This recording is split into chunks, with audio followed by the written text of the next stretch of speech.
I am Gen Christopher Musa, retired, the 18th Chief of Defense Staff, Armed Forces of Nigeria. Standing here as a great honor to present myself as nominated by Mr. President as the Minister of Defense of the Federal Republic of Nigeria. I was born, sir, on 25th December 1967 in Sokoto. I spent my formative years in Sokoto before I went to the Nigerian Defense Academy as a member of the 38 regular course. I was commissioned in 1991 into the Infantry Corps, and I've been there all through my career. I've had the privilege of serving my country. For me, it's a defining moment because it gave me the privilege and understanding of the dynamics of the challenges confronting our great nation, Nigeria. And standing here, I pledge to give my best in ensuring that Nigeria is secured and safe. But we cannot do it alone. Nobody, no single individual can do it. No single parastatal can do it. We need the support of everyone, every Nigerian and everyone living in Nigeria, working together as a team, because it's going to be a teamwork.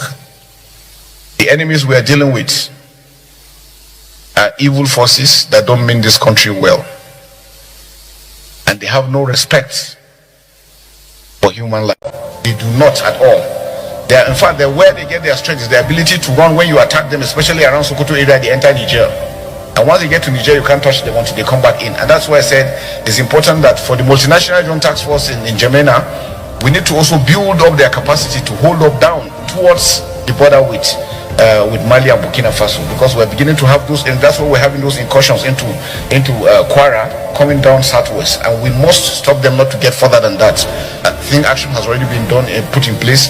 It is for us to harmonize all this, firstly to ensure that all the MDS know they have a role to play. And so one important aspect is our legal system that we need to look at. Most of our laws look obsolete, and because sometimes justice is delayed, then it becomes a problem, because once punishment is meted immediately and action is done, it serves as deterrence to others. And that's why I think critical that we must be, and so I mentioned that all the MDS need to do the legal service, the correctional service, the civil defense. All mining activities have to be monitored properly, because that's another source of funding. All areas that they are getting their funds for, we must look at those aspects and stop and prevent them. And like we said, sir, the ability to also monitor where the funds are going to. If we're able to do that holistically using technology, sir, we'll achieve so much. Thank you. Border management is very critical. I've had countries, because of the level of insecurity they had to fence their borders. I know sometimes when you mention, people say, no, it's not, it's impossible. Pakistan fenced 1,350 kilometer border with Afghanistan. That was the only time they had peace. Saudi Arabia and Iraq, 1,400 kilometers fenced completely.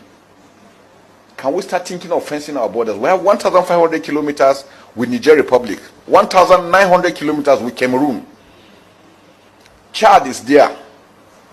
All over us, surrounded by Francophone countries, and the Sahel is heating up. If we don't do anything, when the Sahel falls, it is Nigeria that everybody is interested in, because they believe Nigeria is huge, Nigeria is big, Nigeria is rich.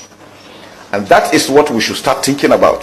How do we secure fully and take control of our borders? It is critical for our survival. It is critical for our sovereignty.